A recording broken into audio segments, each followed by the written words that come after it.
उत्तम मुक्तिवाद करणारे ॲडव्होकेट प्रवीण ठाकूर आणि त्यांच्या असंख्य सहकाऱ्यांचा राष्ट्रवादी काँग्रेस पक्षाच्या प्रवेशाच्या निमित्ताने या ठिकाणी आवर्जून उपस्थित असलेले राष्ट्रवादी काँग्रेस पक्षाचे राष्ट्रीय अध्यक्ष, राज्याचे कर्तबगार, लोकप्रिय उपमुख्यमंत्री आदरणीय नामदार अजितदादा पवार, नामदार अदिती अनिकेत, पक्षाचे कार्याध्यक्ष अशोक पोपटराव, आज सकाळीच एका ॲडव्होकेटनी पक्षामध्ये प्रवेश केला ते ॲडव्होकेट राजूजी साबळे, पक्षाचे सरचिटणीस प्रदेश हर्षल पाटील, महिलांच्या अध्यक्षा उमाताई मुंडे, चारुदास मगर, आपल्या विधानसभा मतदारसंघाचे अध्यक्ष श्रीयुत अमित नाईक, आवर्जून या कार्यक्रमाच्या निमित्ताने या ठिकाणी उपस्थित असलेले श्रीयुत मंगेशभाई दांडेकर, फैरोज गलटे, मनोशप्पा भगत, हसमुख जैन, सुबोधजी महाडिक, संतोष बैलवारे,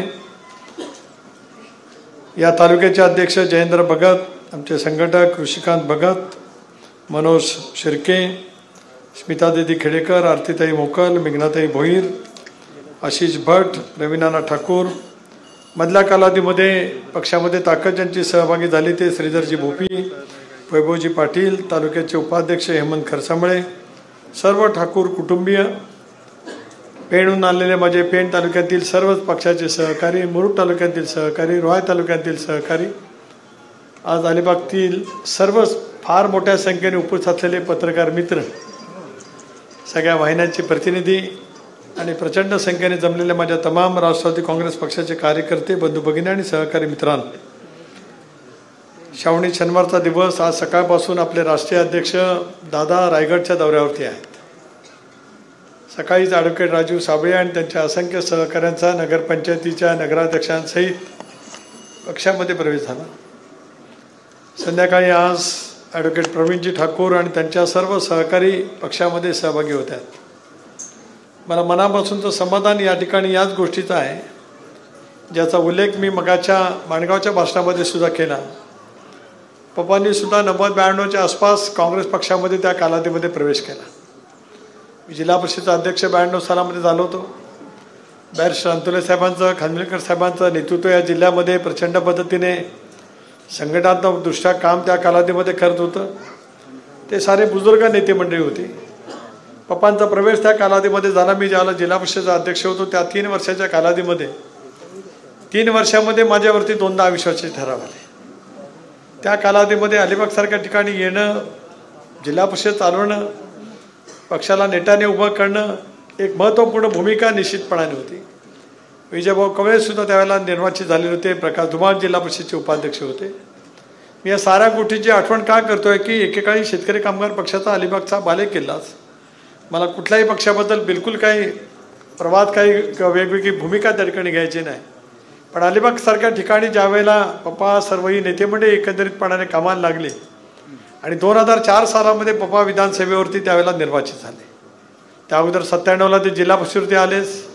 नंतर आमचे काका ठाकूरसुद्धा जिल्हा परिषदेवरती सतत त्या मतदारसंघातून निर्वाचित होत आले होते. या सगळ्या परिसरामध्ये मधु शेटनी त्यांच्या पद्धतीने एक वेगळ्या शैलीने काम केलं. पप्पांची सुद्धा शैली एक वेगळ्या पद्धतीची राहिली.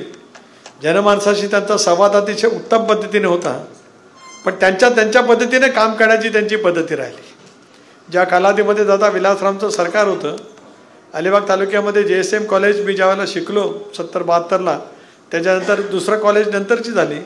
पण अलिबाग तालुक्यामधलं दुसरं महाविद्यालय सुरू करण्याचं धाडस कोणी दाखवलं ते कमी शिकलेल्या पण व्यवहाराचं ज्ञान असलेल्या पप्पांनी दाखवलं. त्याचा या कार्यक्रमाच्या निमित्ताने या ठिकाणी उल्लेख केला. अनेक गोष्टी करण्याच्या संदर्भामध्ये त्यांनी पावलं त्या कालावधीमध्ये उचलली. काँग्रेसमध्ये दीर्घकाळ त्यांचं वास्तव्य त्या ठिकाणी राहिलं. मलाही नेहमी 14ला असेल, 19ला असेल, पप्पांचे आशीर्वाद त्या निमित्ताने राहिले. आणि आज मी मगाशीच म्हटलं की माणिकराव जगतापांची कन्या स्नेहल किंवा त्यांचा सर्व परिवार असेल, अशोक शेटचे चिरंजीव राजीव साबळे त्यांचा सर्व परिवार असेल, आणि आज पप्पांचे चिरंजीव प्रवीण ठाकूर आणि त्यांचा सर्व परिवार असेल. आज आम्ही सगळेजण राष्ट्रवादी काँग्रेस पक्षाच्या परिवारामध्ये जिथे कुटुंब प्रमुख अजितदादा आहेत त्यांच्या नेतृत्वाखाली एकत्रितपणाने आलेलो आहोत. याच्यासारखी समाधानाची, आनंदाची बाब राजकीय जीवनामध्ये कधी असू शकत. दीर्घकाळ कदाचित एकमेकाच्या सोबत निवडणुका लढलो, त्यावेळेला कदाचित काही बाबतीमध्ये मतभेद झाले असतील, पण मनभेद आयुष्याला कधी शिवले गेले नाहीत. गाव आणि आपला परिसराचा विकास करण्याची बांधिलकी ठेवत आम्ही सगळेजण त्या निमित्ताने काम करत आलो. मध्ये सुद्धा मनोजप्पा भगत आणि त्यांच्या सर्व सहकारी दीर्घकाळ त्यांनी शेतकरी कामगार पक्षामध्ये मुरुडमध्ये काम केलं होतं. त्यांचाही मधल्या कालावधीमध्ये प्रवेश झाला. त्यांच्या असंख्य सहकाऱ्यांच्या समेत भोपी तर वर्षभर आम्हाला हो नाही करत होते सारखं, पण शेवटी त्या दिवशी एकदा शिक्कामोर्तब झालं. म्हणजे एक 15 दिवसापूर्वी, म्हणजे 1 वर्षापासूनच लोकसभेला तर त्याने उत्तमच काम केलं. शंका असल्यावर काय श्रीधरची काय दुमत असतं काय कारण नाही. पण एकदा एक 15 दिवसापूर्वी तुम्ही आणि तुमचे सर्व सहकारी पक्षाच्या प्रवाहामध्ये राष्ट्रवादी काँग्रेस पक्षाच्या कार्यालयामध्ये त्या ठिकाणी सहभागी झालात.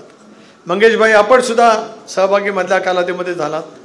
शेवटी आपण दीर्घकाळ एकमेकाच्या समवेत विकासाच्या कामाच्या वरती अधिक लक्ष केंद्रित करत त्या निमित्ताने काम करत आलो. ॲडव्होकेट प्रवीण ठाकूरांनी काही महत्त्वाचे मुद्दे या सगळ्या परिसरातील आपल्या सर्वांच्या समोर विशद केले. त्यांची तीच अपेक्षा आहे की जनमानसामध्ये, विशेष करून अलिबाग जिल्ह्याचं मुख्यालयाचं ठिकाण, या मुख्यालयाच्या बाबतीमध्ये त्यांच्या ज्या काय व्यथा आहेत, त्यांच्या भावना आहेत. भडकळपासून अलिबागपर्यंत येणारा चौपदरी रस्ता एकेकाळी गडकरी साहेबांनी दादा राष्ट्रीय महामार्ग म्हणून घोषित केला, परंतु नंतरच्या कालावधीमध्ये काही काम होऊ शकलं नाही. आता तो राष्ट्रीय महामार्ग पण नाही आणि राज्यमार्ग म्हणून सुद्धा, स्टेट हायवे म्हणून सुद्धा नाही. त्याच्यामुळे प्रचंड प्रमाणावरती येणारा पर्यटक हा आता त्याची पर्यटक जी कोंडी होते ती प्रचंड प्रमाणावरती होते. इथून मांडव्याला जायचं म्हणजे तसं 20 मिनिटाचं अंतर, पण कधी कधी 1.5-2 तास सुद्धा मांडव्याला आपण पोहोचू शकत नाही, अशी व्यथा प्रवीण ठाकूरांनी या ठिकाणी मांडली.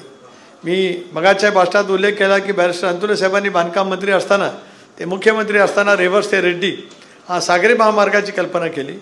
मला या गोष्टीचा उल्लेख या ठिकाणी प्रवीणदादा करायचा आहे की मधल्या कालावधीमध्ये अदिती या जिल्ह्याची पालकमंत्री असताना दादांनी खूप मोठ्या प्रमाणावरती कोकणाच्या विकासाच्या कामाला प्रचंड प्रमाणावरती साथ दिली. मेडिकल कॉलेज जे आज उभं आहे, मेडिकल कॉलेज 2010 सालामध्ये मी अर्थमंत्री असताना घोषित केलं. जवळपास 12-13 वर्षाचा काल त्याच्यामध्ये लुटून गेला, पण दादांच्या आत्मविश्वासाने, मनोनिग्रहाच्यामुळे, राजकीय इच्छाशक्तीच्यामुळे आणि अदितीच्या सततच्या पाठपुरामुळे दीर्घकाळ रेंगाळलेलं माझ्या रायगड जिल्ह्यातलं मेडिकल कॉलेज आज 2री बॅच 3री बॅच या ठिकाणी होते आहे. इमारत रखडली असेल, का रली का नाही त्याच्या तपशिलामध्ये मी आज जाऊ इच्छित नाही. त्याचा योग्य ती माहिती दादा त्या ठिकाणी घेतील, योग्य ती कारवाई करतील. वैद्यकीय शिक्षण मंत्री आज हसन मुश्रीफ साहेब ती करतील. पण आज आपल्याकडे 3री बॅच मेडिकलची त्या निमित्ताने सुरू झाली. इथलं सिव्हिल हॉस्पिटल आहे, मांडवा ते अलिबागचा रस्ता आहे, इकडे मार्गे रोह्यावरनं सुद्धा आपण मगाशी कमी वेळात आलो असतो. हायम अंतर्गत ते काम दिलं गेलं, दीर्घकाळ ते काम रखडलं. त्याचा एकदा कॉन्ट्रॅक्टरचे पैसे द्यायचे राहिले असतील तर त्या बाबतीमध्ये असेल, ते काय असेल, या सगळ्या कामाला उद्याच्या कालावधीमध्ये अधिक गती त्या ठिकाणी द्यायची. दादा, आज अलिबाग देशातलं एक महत्त्वाचं डेस्टिनेशन ठरलेलं आहे. देशामधल्या वेगवेगळ्या ठिकाणी अनेक नागरिक त्या ठिकाणी जात असतील, पण आज माझ्या अलिबागमध्ये येणारे आंतरराष्ट्रीय स्तरावरती ख्याती ज्यांनी मिळवले स्वतःच्या कर्तृत्वातून, असे उद्योजक असतील, क्रीडापटू असतील, वेगवेगळ्या क्षेत्रामध्ये नामवंत असतील, ते जर काय कुठं दुसरं घर शोधत असतील तर ते अलिबागशिवाय दुसरं कुठं नाही. आज राज्याला महसुली उत्पन्न जर काय सर्वाधिक स्टॅम्प ड्युटीच्या माध्यमातून कुठे मिळालं असेल तर ते एकट्या अलिबाग तालुक्याने काय 1000 कोटी रुपयाचा स्टॅम्प ड्युटी आज राज्य सरकारच्या तिजोरीमध्ये त्या ठिकाणी जमा झाला. याचा अर्थ मोठ्या प्रमाणावरती आज अलिबाग बदलण्याच्या स्थितीमध्ये आहे. पण त्याच्यातल्या पायाभूत सुविधा करण्याच्या दृष्टिकोनातून महत्त्वपूर्ण कामाला गती देणं लोकसभा सदस्य म्हणून माझं कर्तव्य आहेच. पण त्याचबरोबर ती पक्ष आणि पक्षाची संघटना त्या विचाराच्या माध्यमातून कधी बळकट कशी करता येईल याचा प्रयत्न आम्हाला सर्वांना करणं अत्यंत आवश्यक त्या ठिकाणी ठरू शकतं आहे. एकेकाळी या मतदारसंघामध्ये सुद्धा राष्ट्रवादी काँग्रेस पक्षाची ताकद होतीच. मधल्या कालावधीमध्ये काही फेरबदल होत गेले. 12-14च्या आसपास त्याच्यातून थोडंसं पक्षाची संघटन कमी झालं. पण गेल्या 2-3 वर्षामध्ये पक्ष पुन्हा एकदा उभारीने अलिबाग विधानसभा मतदारसंघात मुरुड असेल, रोहामध्ये तर आहेच मजबूतीने. आता मुरुड तालुक्यामध्ये राष्ट्रवादी काँग्रेस पक्ष चांगल्या स्थानावरती त्या ठिकाणी काम करतो आहे. सगळे सहकारी त्या निमित्ताने काम करत आहेत. पण अलिबागमधली बदललेली राजकीय परिस्थितीसुद्धा पक्ष आणि पक्षाची ध्येय धोरणं याही बरोबरनी दादा तुमचं नेतृत्व जे आज जनताभिमुख आहे, पॉलिटिकल क्रेडिबिलिटी आपण ज्याला म्हणतो, राजकीय विश्वासार्हता, महाराष्ट्राच्या राजकारणामध्ये अनेक नेते वेगवेगळ्या पदावरती त्यांनी काम केल्या. सर्व नेत्यांच्या प्रती अंतःकरणापासून आदर व्यक्त करून या ठिकाणी सांगतो आहे की पॉलिटिकल क्रेडिबिलिटी कोणाची आहे तर ती अजितदादांची आहे. राजकीय विश्वासार्हता आहे. एकदा शब्द दिला की ती शब्दाची पूर्तता, सामान्य माणसाचं काम असेल, सार्वजनिक हिताचं काम असेल, राजकीय एखादा शब्द दिला असेल तर त्याची पूर्तता करण्याच्या बाबतीमध्ये असेल, पडेल ती किंमत मोजत त्या बाबतीमध्ये काम करण्याचं धाडस दादांनी त्यांच्या नेतृत्वाखाली गेले अनेक वर्ष मी काम करत आलो.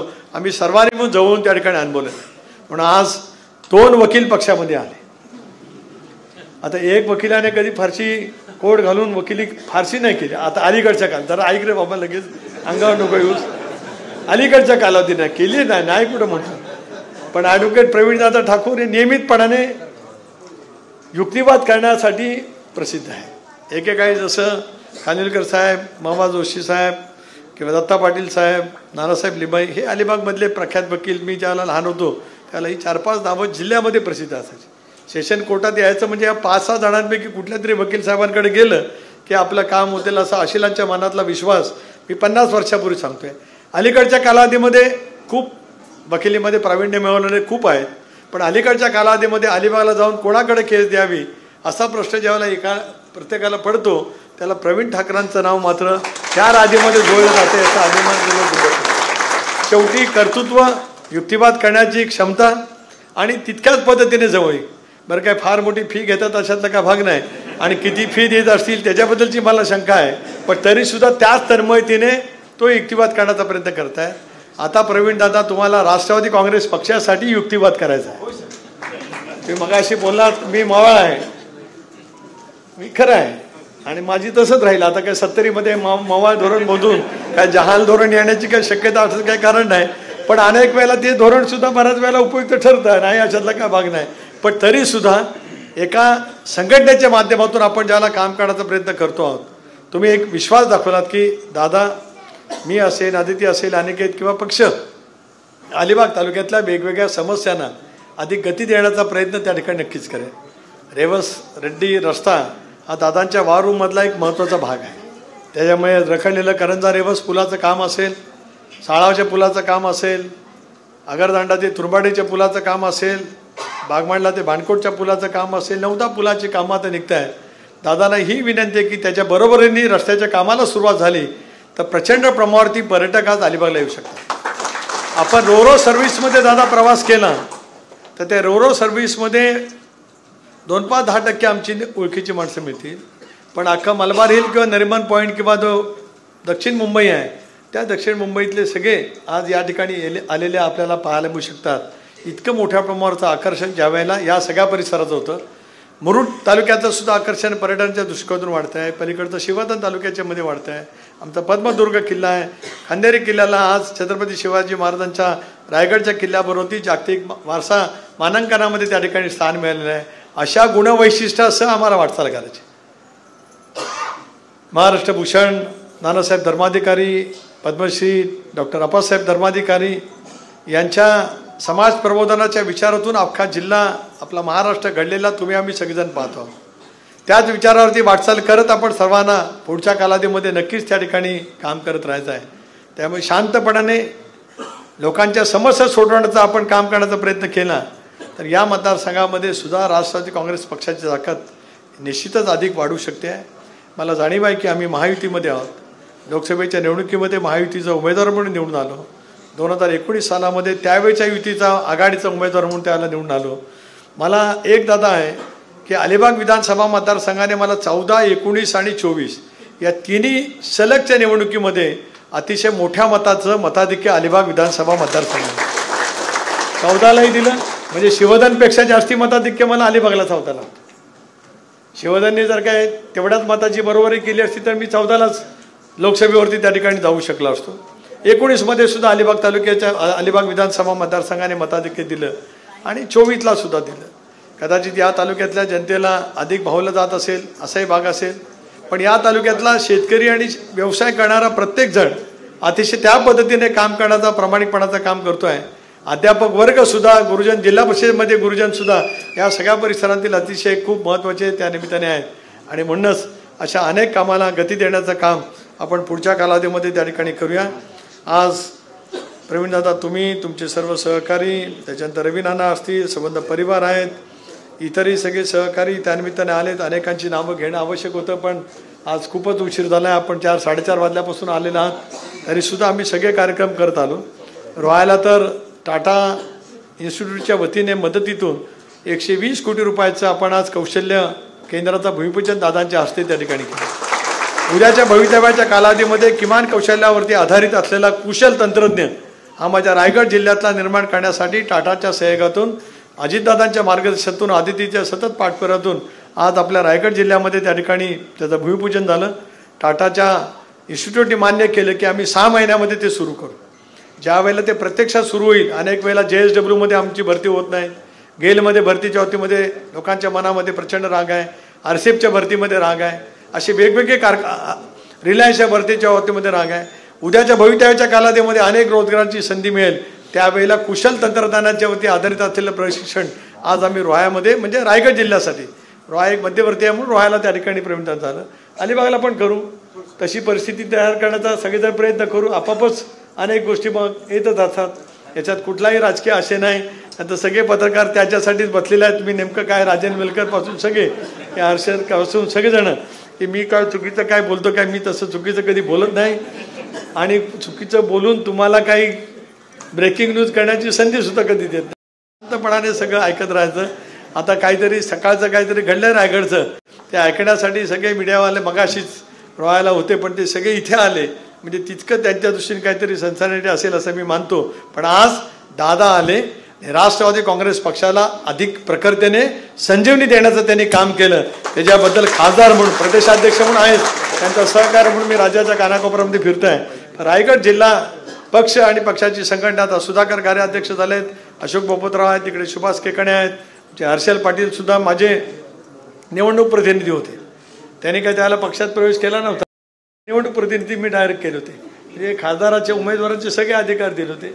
अशी सगळी जुनी माणसं आहेत, इकडं तिकडं सगळं जमत समन्वय कसा करायचा अशी हातखंडा असलेली काय माणसं आपापल्या गुणवत्तेवरती त्या ठिकाणी त्या काम करत असतात। तुम्ही पण काम करतात, चारुदासही आहेत, जिने अध्यक्ष सगळे आहेत, आशिषही आहे, आमचे भगत आहेत, पण सर्वांनी श्रीधरजी आता तुम्ही आलात, आता प्रवीण दादांनी सांगितल्याप्रमाणे आता अधिक जनमानसामध्ये आपण काम करण्याचा प्रयत्न करू। आपण महायुतीमध्ये आहोत, एनडीएचे घटक आहोत, माननीय पंतप्रधान नरेंद्र मोदी साहेब अमितभाई शहांच्या नेतृत्वाखाली संसदेमध्ये मला आज दादांचा प्रतिनिधी म्हणून त्या ठिकाणी काम करता येत आहे। त्यामुळे अधिकाधिक केंद्र सरकारचा निधी आणण्याच्या दृष्टीतून माझ्याकडनं प्रयत्नाची पराकाष्ठा राहीलच, पण आपण सर्वांनी मिळून संघटनेच्या कामाला गती दिली तर त्याचा फायदाही त्या ठिकाणी निश्चितपणे होईल। एनडीएमध्ये सहभागी होत असताना ज्या विचारधारेवरती आमच्या सगळबंद राजकीय आयुष्याची आम्ही वाटचाल केली, तो शिवशाहू फुले आंबेडकरांची सामाजिक समता आणि धर्मनिरपेक्ष विचार हे कायम ठेवतच एनडीएमधली आपली वाटचाल ही पुढच्या कालावधीमध्ये त्या ठिकाणी राहणार। समाजातल्या सर्व घटकाला सोबत घेत, सर्व धर्मियांना सोबत घेत उद्याच्या भवितव्यामध्ये काम करण्याची मानसिकता आपल्याला त्या ठिकाणी घ्यावी लागणार आहे। खरं आहे, स्थानिक स्वराज्य संस्थांच्या निवडणुका आता दीर्घ कालावधीच्या अंतर येतील, नगरपालिकेच्या निवडणुका राज्यातला संबंध त्यावेळेला लागतील। अशा वेळेला कार्यकर्ता जो गेले 7-8 वर्ष निवडणुकीच्या पासून लांब राहिलेला आहे, का असतील आरक्षण येतील नतील ते यालाच आपण समोर जाऊ।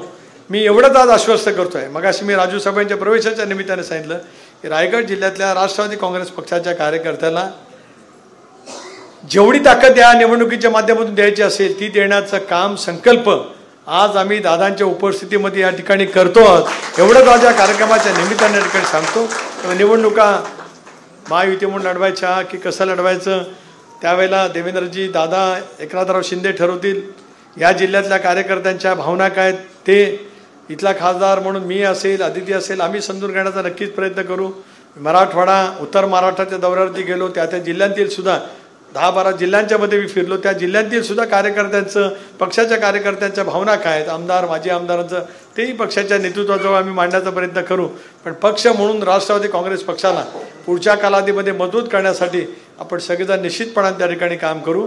आणि मला विश्वास आहे की प्रवीण दादा तुम्ही आज पक्षामध्ये प्रवेश केलात। खरं तर पप्पांचं निधन झालं त्याच्या 1-2 महिने आधी माझी आणि त्यांची प्रदीर्घ चर्चा झाली होती, त्यांच्या निवासस्थानी येऊनच मी केली होती, पण कदाचित नियतीच्या मनामध्ये नसेल, त्यांचा आजारसुद्धा दुर्धर आजार होता, पण त्यांची प्रचंड इच्छाशक्ती होती, राजकीय इच्छाशक्ती होती, पण समाजासाठी काम करण्याची प्रचंड इच्छाशक्ती पप्पांनी ज्या पद्धतीने त्यांच्या शेवटच्या कालावधीमध्ये आजारी असतानासुद्धा दर 2 दिवसांनी त्यांना डायलिसिस करायला लागायला जात होतं, पण डायलिसिस सेंटरमध्ये असतानासुद्धा अनेक वेळेला फोन करून हे काम तुम्ही केलं पाहिजे असं सांगण्याचा आग्रह धरणारे पप्पा आज आपल्यामध्ये नाही, पण त्यांची स्फूर्ती आपल्यासोबत आहे, त्यांचं काम आपल्यासोबत आहे, ते घेऊन आपण पुढच्या कालावधीमध्ये काम करण्याचा प्रयत्न केला तर या तालुक्यातलं आणि जिल्ह्याचं संघटन आपण निश्चितपणाने एका स्तरावरती नेण्याचं काम त्या ठिकाणी करू एवढा विश्वास या कार्यक्रमाच्या निमित्ताने या ठिकाणी व्यक्त करतो. आपल्या सर्वांचंच पक्षामध्ये स्वागत करतो. जबाबदारी तर दिली जाईलच,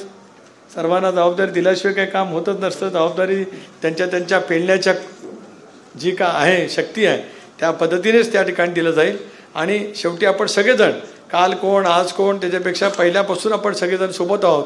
आज एका विचाराचा परिवार म्हणजे जगताप परिवार असेल, साबळे असतील, ठाकूर परिवार, मी आपण सर्वजण अंतुले साहेबांना मुश्ताक भाई मधल्या कालावधीमध्ये पक्षामध्ये आले. तुकाराम सुर्वेजी शिवसेनेचे माजी आमदार ज्यांच्या विरोधामध्ये मी 2000ची निवडणूक लढलं ते त्यांचे काही सहकारी मधल्या कालावधीमध्ये पक्षामध्ये आले. पक्षाची बेरीज करत जुन्या नव्यांचा योग्य रीतीने समन्वय करत आगामी कालावधीमध्ये दादांच्या माध्यमातून प्रचंड प्रमाणाचा विकास साधण्याचं काम आपण करूया एवढा भावना व्यक्त करतो. आपल्या सर्वांचं स्वागत करतो आणि थांबतो. जय हिंद, जय महाराष्ट्र, जय राष्ट्रवादी. धन्यवाद साहेब. आणि यानंतर मी सन्माननीय पवार साहेबांना विनंती करतो की आपण आम्हाला मार्गदर्शन करा.